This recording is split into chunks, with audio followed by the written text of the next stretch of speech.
Well, good morning, welcome back to the channel. Very breezy today. Storm Amy blew through, or the remains of it blew through last night. Very windy, loads of rain. You can probably hear the wind chimes and things going around me. So while it's dry a bit this morning, as it's meant to rain later, I thought I'd make a start on my latest project. The greenhouse, the old greenhouse I inherited when I moved here behind, is going to go, and I'm going to have a new greenhouse. The new greenhouse is going to open towards the garden. At the minute it's rather awkward getting into the door of the other one, and not best suited to my needs really. So anyway, I need to get rid of the old greenhouse first. So where I've planted along the front here with various things, there's the large inset banana, stroke banana you can see in front of you, and there's a large Echium here as well, various cannas and things.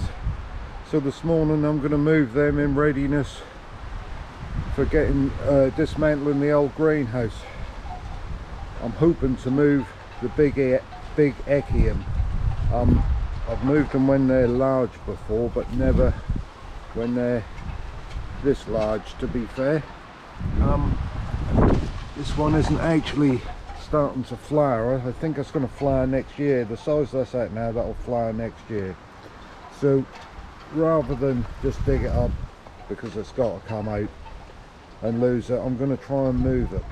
So I'll just go and get the bits and pieces I need to move it, and then we'll come and have a look at what we're going to do. So I've just been in the shed. These are the tools for the job.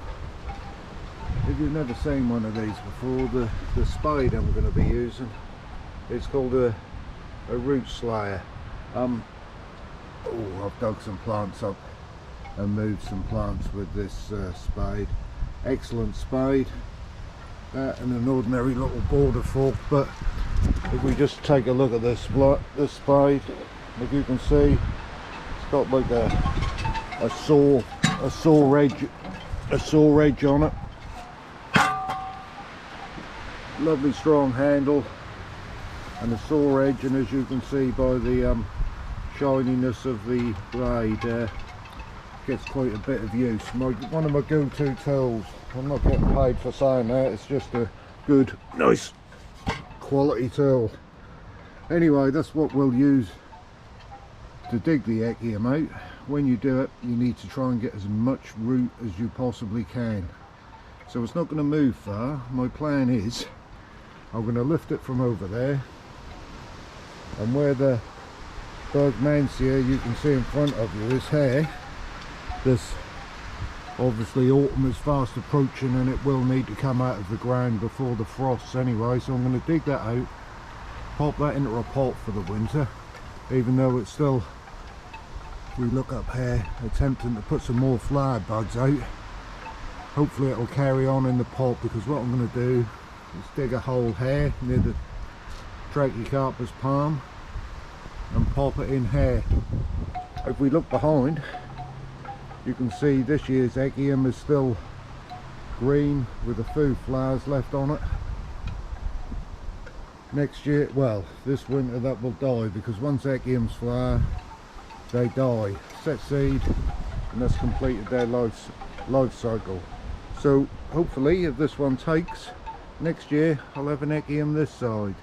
So anyway, without further ado, let's see if we can dig it out. Well, unfortunately that didn't really go to plan. What happened was, if you can see the other clump behind here, it's a clump of Asham's orange ginger. That, when I started digging it up, that was growing, or the Echium had gone right under the clump of the ginger. So I carefully removed that. I then carefully dug around the Echium. Unfortunately, as you can see root wise, A big gust of wind came at a very inappropriate moment, and I don't appear to have got a lot of root. So what I'm going to do now is remove a lot of the lower leaves and put it in the hole and try, but I'll be honest, with the root system that's come out, I don't hold out a lot of hope of moving it at present. But never say never, we'll take the leaves off, pop it in the hole and see what we can do. Well, with hindsight, I couldn't have picked a worse day. I thought the wind was easing, but if you look at the wind blowing through at the minute, through the garden, it's really not. Anyway, things have been rushed a bit. Here's a pile of leaves I've removed from the Echium. I didn't get time to video it because of the wind. I wanted to get it in the ground. So what has happened here is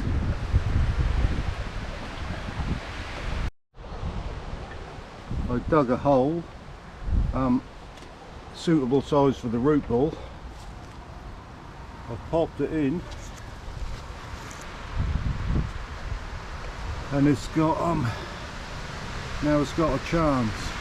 I'm not sure with the amount of root that came out whether it's going to take, but you can sit here. The soil's still warm at the minute. We're now just into October, so the soil, and it's been a long hot summer, the soil is still warm, so I'm hoping it may regenerate some roots. There's not enough roots there to support all this top growth, and I'd quite expect a lot of it to droop and brown up, but I want that because when the leaves hang against the stem in the winter, they do provide some frost protection, which is a good thing if it lives.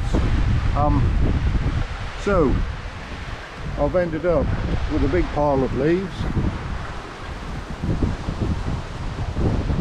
A hole here where it was, and the Echium moved to here. We'll see what happens really. I'm going to water it in a minute. I don't think I'll trim any more leaves off. I'll let them wilt and die down naturally, as I say, to protect the stem. So we'll leave it where it is, give it a water, and maybe come in back in a couple of weeks and see whether it's alive or whether it's dead. A bit of an update on the Echium. As you can see, I have a new greenhouse since you last joined me. Things have been busy. It's been dark in the mornings, dark at night. I've been putting the greenhouse together. It's all been a bit busy, so I haven't really had the chance to get back to the Echium, but here it is. It's a lot calmer day today. We're now nearly in 2026. We're right at the end of December now. Anyway, I didn't hold out a lot of hope for the Echium, but in all its glory, here it is. All you can see just about is regrowth. I moved it in that terrible weather. I really shouldn't have done it then with hindsight, but the forecast, when I looked at the forecast in the morning, it looked better than it was. The storm obviously wasn't done with us, but I didn't know that. Anyway, so quick update. As I said, you missed actually planting it in the ground. All I did was dug a hole big enough to take the root ball, broke the subsoil up just slightly, just so the roots could go down, and all the Echium really appeared to have was just a stump, but I gave it the benefit of the doubt, and look at it now, fully grown again. I have heard and spoke to people who say Echiums are hard to move. I've moved several over the years, never one as big as this, with a trunk stalk as big as this, but I've moved them and every one of them was always taken, and I've actually surprised myself this time that this one is taken, and here it is in all its glory. Sorry about the builder's bag, but I have been putting the new greenhouse up, and there's some soil in there for later. But yes, back to the Echium. It looks resplendent. Hopefully the winter will be kind to it now. We're now approaching January 2026. The weather's been kind so far. We've had some frost, but nothing too bad. I think -1, -2 is as low as we've gone. I haven't even covered this Echium up. It's just I've let it regrow. As you can see, there's a few of its leaves it's dropped on the floor. I've pulled a few more off where they were really brown and just dangling and getting in the way, but no, it's settled in. The roots must be regrown, the top growth is regrowing, so hopefully all good for flowering next year. So that's it, moving an Echium in the storm. I survived it, the Echium survived it. All's good. Join me next time at Heathcroft Garden for more updates.